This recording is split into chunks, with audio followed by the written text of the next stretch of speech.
one thing, one business, one story, and one lesson to take away in action every week for small business owners looking to grow. I'm Hayley Baxter. And I'm Phil Davenport.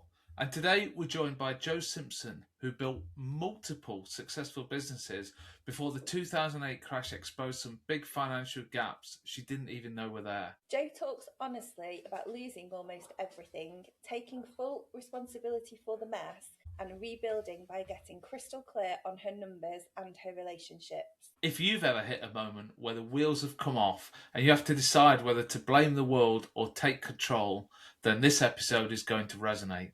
Let's get into it.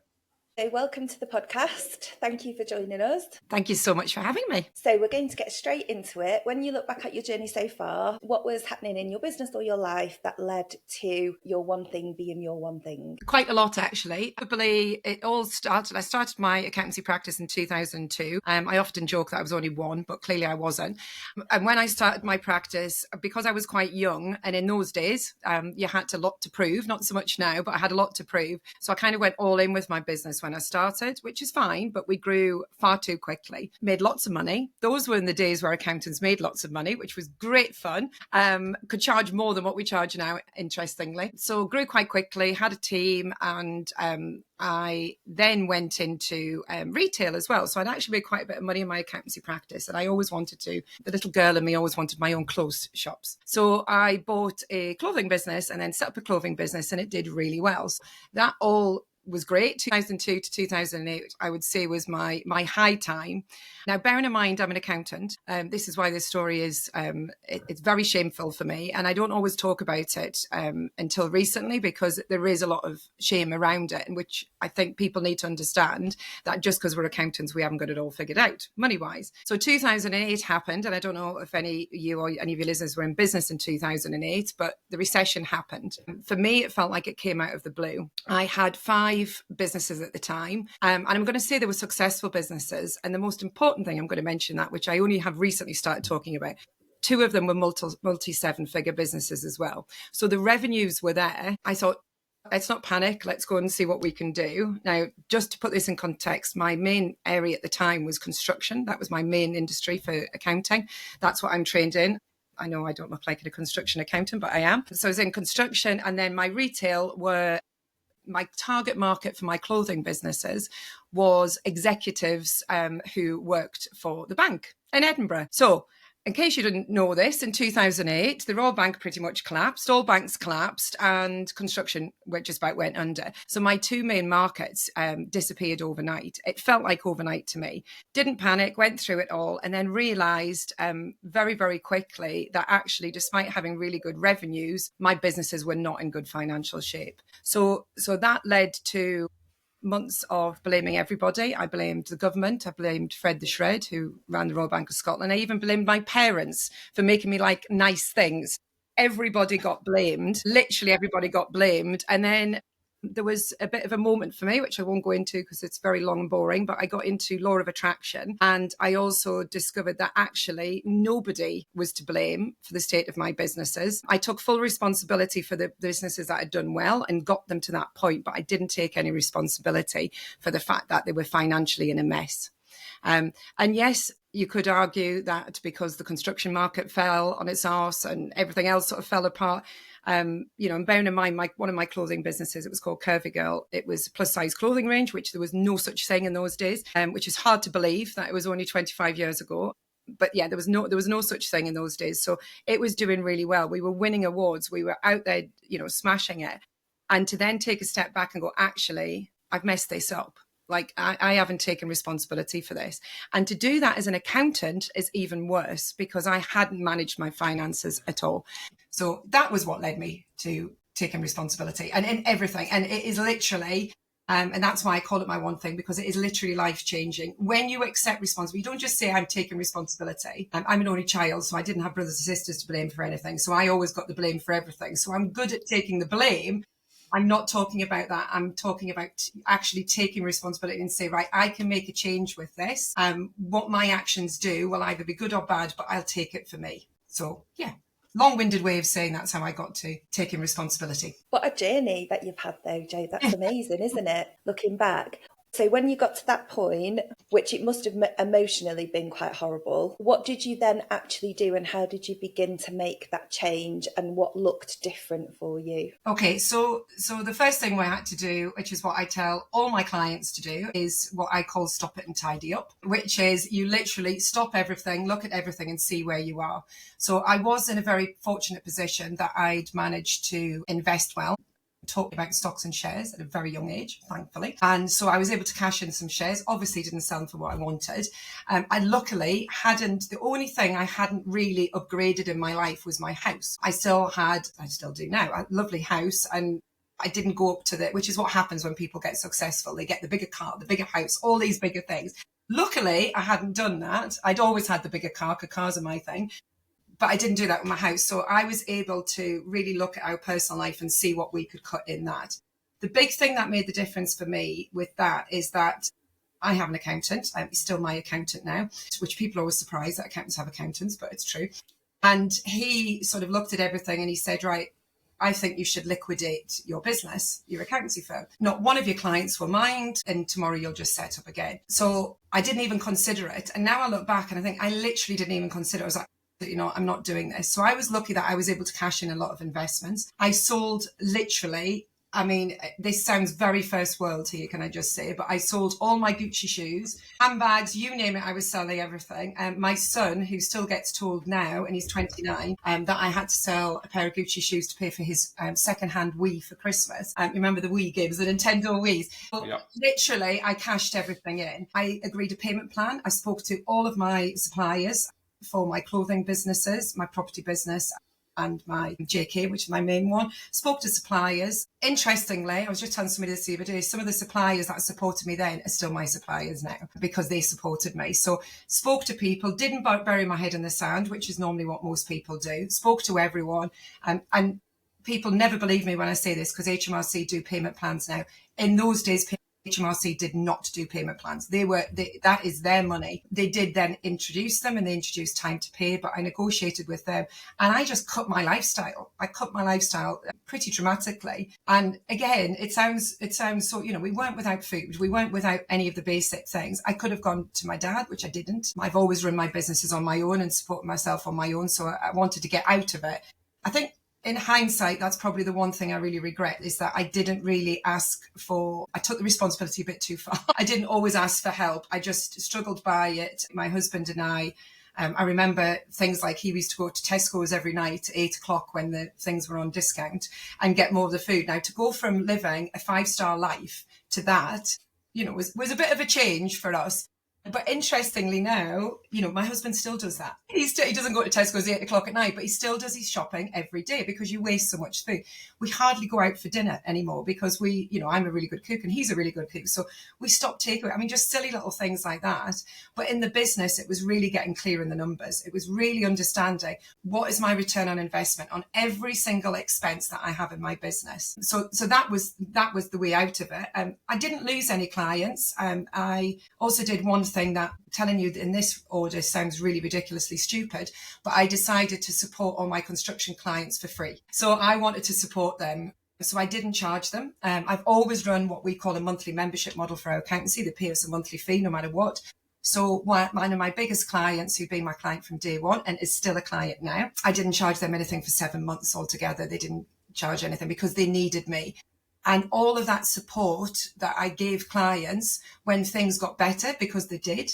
I didn't have one client go into liquidation, which was incredible, actually, when I look back. Having all that support for people is what made the difference in years to come and keeping those clients and keeping the retention. And then, interestingly, I had it all happen in COVID. So when COVID hit, I was like, this is nothing. This is, and I remember one of my construction clients saying to me, COVID was a bit like the recession, but with support from the banks. So obviously in recession, nobody was supporting you. You couldn't get anything. Whereas in COVID, everybody's businesses sort of collapsed, but the government were throwing money at you. So yeah, that was probably the biggest thing is actually looking at where I was, looking at what accounts I had, what expenses I had, what was going out, understanding my lifestyle more than anything and getting clear with the numbers, which ironically is what I've now, since I've set up my online training academy, FGAs, financial growth, is teaching people to do exactly the same. And I've been teaching them for 10 years because it makes all the difference if you actually look at these things. I find that really interesting, your journey, and the piece that I found really interesting and that resonated certainly with us during COVID was, companies needed, for us were IT, so they needed VPN access, they needed to be able to work, but also they had practically no money because the whole business was in the midst of shutting down. So I know that other companies did charge them to the high hill. Yeah, correct. However, that has probably not been a good long-term strategy for them. Whereas on the flip side, we kind of dug in there. And I think we're a little bit like yourself, Jo. Where I resonated was, I think that some of your journey there isn't just taking responsibility. I think it was building relationships. Absolutely. Because I think that we build such a big relationship with people when we ask for help. And as business owners, we are in the main terrible at asking for help. And that's why we started a business, because we don't need that help, because we can do it better, etc., etc. Yeah. How did you approach suppliers? Did you go for just an old school, pick up the phone, go straight through to them? Yeah. Did you send them emails? What was your... Well, you've got to remember this was 2008. And actually, if you were to ask me what my other thing is, it's relationships. That has been the biggest key to success in my business. The big changing point for me was taking responsibility, but relationships is what's done it. So when I started my business in 2002, I was in a networking group. It was like a breakfast meeting club. I don't know if you've heard of it. They're still going now. I actually met my husband at there. So 20 years ago, I met my husband there. So yeah, it was very successful for me. I had a sort of range of suppliers. So my IT guy, for example, who is still I say he's my IT guy. He's got a huge company now in Scotland, but there was still my IT supplier there. Emails weren't as big as a thing as what they are now. It wasn't all of that. I literally just picked up the phone and said, look, the worst one, which sounds so ridiculous now when I think about it, was stationery in our printer. So our printer, we had to print all our sets of accounts. There was no, we needed paper. Was there Amazon? Possibly. This was 2006 to 2008. I'm pretty sure it was there, but you didn't get paper. You got boots for it. So I was stationery supplier, and I remember phoning them. They were a family business, and just phoning them, and they came in and they talked to me. And we still get our stationery from them today. Like, we don't get our stationery from Amazon. So yeah, literally just picked up the phone and spoke to them, and being open and honest. And it's the same if anybody, which is probably a top tip, if anybody is in this situation where they have to speak to a supplier or HMRC even, if you go in with your guard up that they don't understand what it's like to have a business and all the rest of it, they're not going to help you. But if you go in there and just go, look, I didn't expect this to happen and it's happened. I haven't got the savings, but I need to still use you. I promise I'm going to drag myself out of this, which I did. I don't know if you've seen a film called The Ring, but there was a little girl who crawled out of the well at the time. And I remember saying that was me. I literally dragged myself out of it. And I said, if you stay with me, I'll stay with you. Now, obviously, they had businesses to run. And interestingly, I'm really glad that you mentioned that, Phil, and COVID, because so many people didn't do that. So we, in COVID, I decided straight away, I was like, I've done this. This is easy. We can do this. So I decided to do furlough claims for everybody, and we wouldn't charge. It would be just part of the package. If I'd known it was going to go on for 18 months and I needed to employ a full-time person to do it, I might possibly not have made that decision. However, I did. And, things like CBILS grants, which were the big applications, not the bounce back loans, but things like that. We did all of that for clients. We really helped clients who couldn't afford to pay us. We paused their monthly packages. We did all of that. And the reverse side of that is now 5.5 years later, which is incredible to think, is that I look now, so many clients came over to us because people were saying to other people, my accountant hasn't charged me. And they were saying, we're being charged for this. And they were saying, well, I haven't. Can I go to your accountant? We also put on free courses. I did a free, I've got a program called Master Your Money. We gave that to all our clients for free in that period because we wanted to support and help people. So that made the difference. So it's exactly that, just having that relationships, picking up the phone, speaking to people, or going and seeing them. I mean, nobody does that nowadays, but speaking to them, avoiding it is the worst thing that anybody can ever do. But it's the most natural thing to do, I call it your ostrich. You're burying your head in the sand because you don't want to deal with it. Well, that's worse. I mean, I work with some really big business owners, multi-8-figure business owners, and people in the online space, which is how Hayley knows me. And in the online space, the worst thing that people can do is not speak to them and reach out and say, look, I can't pay this. What can I do? And it's just having those relationships and talking about it, having the conversations, the difficult conversations that nobody wants to have. It's very true. It's very true. So, to somebody who might be listening, why is taking responsibility so important? The budget came out last week, and one of the taxes that's affecting everybody is the dividend tax. So if you're earning 50,000 a year, your tax has gone up by just under £750 a year from next year. I saw a flux of people going, I'm furious, I'm raging, I'm angry, my tax is going up by £750. Yet I'm claiming access to work, or I'm getting a grant from the government to create a business plan. And it's that whole thing of, where do you think that money comes from? So as business owners, we have to take responsibility for every aspect of our business. So the bit that they need to take responsibility of there is go and see where your taxes are going. Okay, go and actually look where your taxes are going. Instead of getting into that negativity of our taxes are all going everywhere. I am not a Labour person at all. However, they are covering the mess that the Tories made. And I just talked about all the grants and things in COVID. That was billions. Like, it was so much money. It has to be recovered.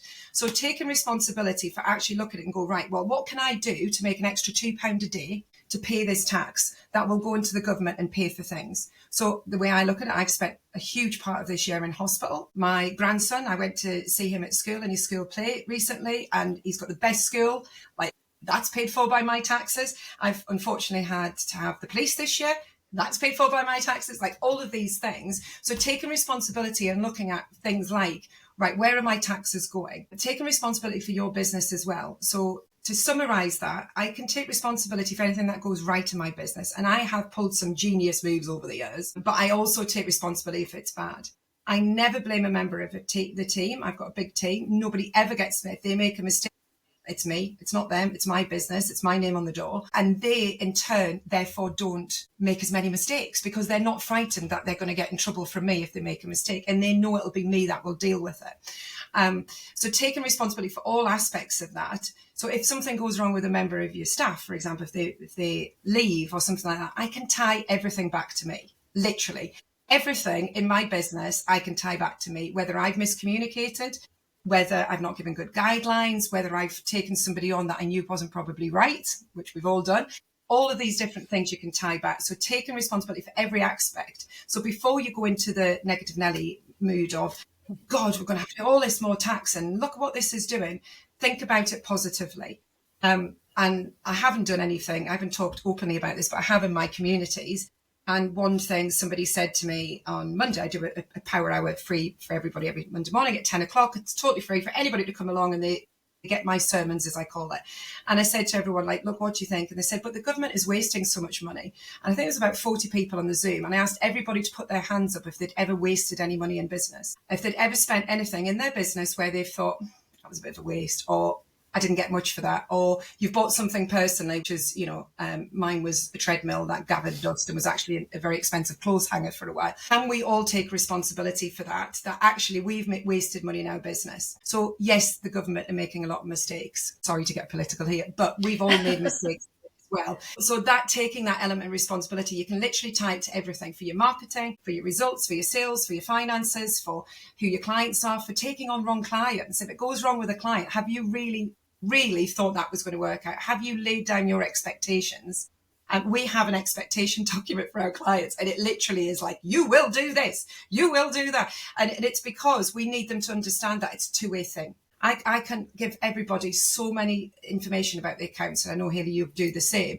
But if they choose not to know when their taxes are due, if they choose to not understand the figures, then that's on them. And that is the responsibility. So you see what I mean with this? Responsibility just goes back to everything. And it is life-changing. It is literally life-changing when you can sit with yourself and go, right, how could that be my fault in some shape or form? And the good side of that is you can take responsibility when things are good. And you can make the difference, and you can change things as well. And you know what? HMRC, for example, are absolute pussycats if you tell them that you have made a mistake, that you are not blaming everybody else. You're going to them, you're asking for help. And suppliers as well. It just makes all the difference in everything that you do. I hope that answered that question, Ish. I think I view it in a slightly more nuanced way, in a couple of ways. The first one is, I always look at what are the small decisions that have led to the big kind of calamities. Say I need to spend 2 months in hospital because I've been hit by a car. I won't think about why did I get hit by the car. I won't take responsibility for whether I was in the... But I will think, okay, did I spend enough time putting savings away? Yeah. Did I put a plan in place? Could I have made this situation better with small decisions? But I'll write off the bit where the car hit me, presuming that I wasn't trying to head to the pub for 15 pints. And similarly with the government, I more count it as I'm sat at the poker table and I'm trying to play my cards as best I can. However, there's a 10% dealer fee. Yep. Now, in the case of the government, I can head to another table. I'm not actually played down here. But again, I'd have to make the move. I'd have to think about whether, the drinks are as nice, the NHS isn't nice, but the cost of doing the business. But what I can control is how I play these two cards. What I can't control is how much tax the dealer takes off me. And, I play my two aces and all of a sudden the board comes down 7-7-2 and some idiot with 7-2 has put all his money in and takes all of mine. I could deal with, did I take too much money to the table? Did I gamble too heavily? All those kind of things. But what I can't deal with is how much you go, because the dealer's going to take 10% off me anyway. Absolutely. And I need to decide, can I be profitable in this game or can I not be profitable in this game? And a little bit like yourself, there's no point bemoaning the dealer taking 10% because they're going to take 10% whether I'm grumpy, not grumpy, doing this, that or the other. And it's exactly that. And that's part of responsibility. Is life is going to life. Life will always happen. Yeah. Things will happen. Curveballs will come out of anywhere. The relationship side is great. If you have a curveball, you can do that thing. But you can't do anything about being knocked down by a boss. You can't do anything by the government. I talk about taking about responsibility about things you can control, which is exactly the same. I couldn't control. I ended up in hospital this year for a long time. And was I delighted that I'd made all those small decisions to actually bring in a management team at the beginning of the year. This was in April. It was the most genius thing I ever did. It was painful, but it was the right decision because it meant nobody, yes, okay, there was a few people, there was meetings missed and things like that, but everything got done. So it's taking that, and I can't control what the government do with my money. I can't. There's nothing I can do about that. I can give my view, which I do. I'm a member of various things where I get to have my my sermons and have my say, but I can't do anything about it. So I am not going to put my energy onto something I can't do anything about. And I'll make decisions based on what I think is right for me. And I will also go and look at it and see when you take it, that responsibility bit, and take it from a positivity. If I want to choose and think that my tax money is going all the lovely things, then that is up to me to choose that. I know I'm in a better energy. I'm very woo-woo. So I know I'm in a better energy because of that. Whereas instead of getting into this mood of, and I'm just going to touch on something there because I work with a lot of people all over and I work with a lot of high net worth clients. And interestingly, not one of my high net worth clients has even mentioned anything about that last week because they just make money. They know they pay to the government. They know they pay the taxes. They don't mention anything about it. They've not one of them has mentioned it. Ironically, the people who are people that actually are not going to be affected that much. They're the ones. And it's interesting to think, well, if you were in that energy and did that, instead of going, right, there's nothing I can do about it. I can't control it. Let's be in a positive energy. Let's make more. Or I keep going on about this because I bought a coffee from Starbucks on Sunday and it cost me £6.95. I never get a takeaway coffee and I got one. It was a Christmas spectacular. We're talking about an extra £2 a day tax. Get rid of your Starbucks coffee. I know that's very, flippant of me, but it's that kind of thing. We can't do anything about that. We can control what we can control and we can do it from a state of positivity. But you just mentioned something there, and the big thing, I've literally come off, I've not even looked at Facebook now because I've just seen so many things. But the other thing is, no wonder all the people in the UK leave the UK and go to Dubai or somewhere like that. I have 3 clients who are in Dubai. Interestingly, not one of them went there for tax reasons. They went there for lifestyle reasons. And one of them, I was just talking to the other day and we were doing her budgeting. And she said she was laughing at everybody talking about going to Dubai because you don't pay tax. You pay tax. It's just done in a very different way. She's paying £900 for herself, her partner and her 2 kids, just to be able to, if anything happens, go to a hospital. £900 a month, that is. All of these different things. Yes, you could argue she's going to get better healthcare.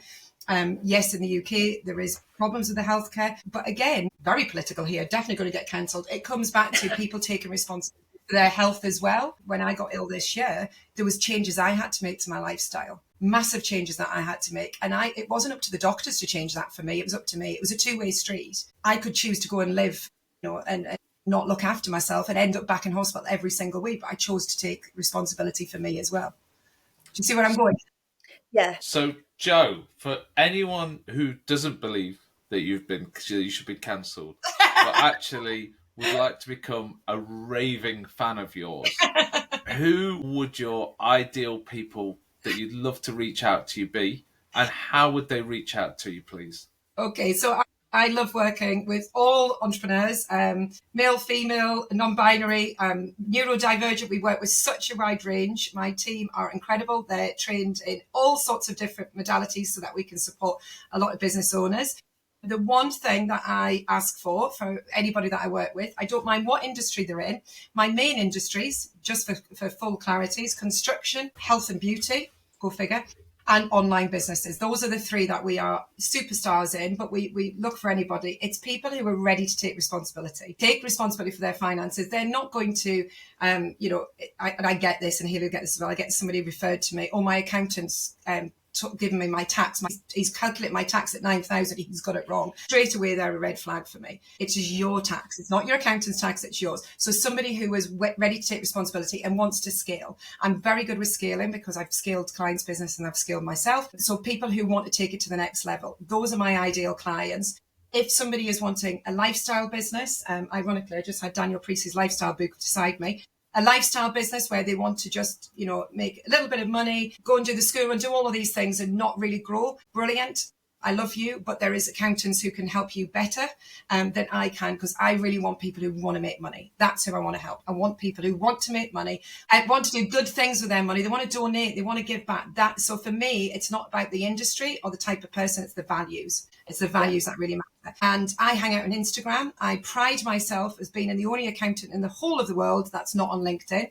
I'm not allowed to say that actually now, because Krista told me we are on LinkedIn, my marketing manager. We are on LinkedIn. However, we don't hang out there. Instagram is my place. I put lots of content on there. We've got loads of freebies that we can give people. I've got an incredible new app that's just come out that helps people work out how much they need to bring into their business to earn what they want to be earning. So everything is on my Instagram, which is Financial Growth Academy UK. Thank you so much for joining us, Jo. Thank you for having me. Wow, what a truthful and honest perspective that was from Jo. That was a really strong podcast. It was really great to get the clarity in how she opened up, and she was so transparent about her journey and the lessons she'd learned. I think some really great takeaways from that one. What was the one thing that really stuck out for you, Hayley? So I think the first thing is I always talk about the emotional side. I don't know why, because I hate talking about emotions, but it's something that just comes to me. Going from setting up two really successful businesses, being an accountant, and it all nearly falling over, there's got to have been a massive emotional side to that. But instead of letting that take over you and gritting your teeth and going, right, I am going to sort this out and come back better and stronger, for me, I think that's the big takeaway, because there's so much resilience in that. And I mean, it's perhaps a little bit extreme, but building a business, you have to have that grit inside you to be like, right, I am going to just get up and go again. Or this hasn't gone my way, I am just going to get up and go again. You have to have that. So I think that, although it wasn't a big obvious takeaway, for me, that's the one that's really important within this journey, as well as the obvious one of, if you're all over your numbers and know what's going on in your business, you probably won't end up in that place in the first place. How about you? The biggest takeaway for me has been a journey that I've been on, which is talking to suppliers and seeing suppliers as humans and being open and honest with them about what you're hoping to achieve. And also when times aren't so good, realizing that those suppliers want you to thrive and want you as part of that team. They want the loyalty.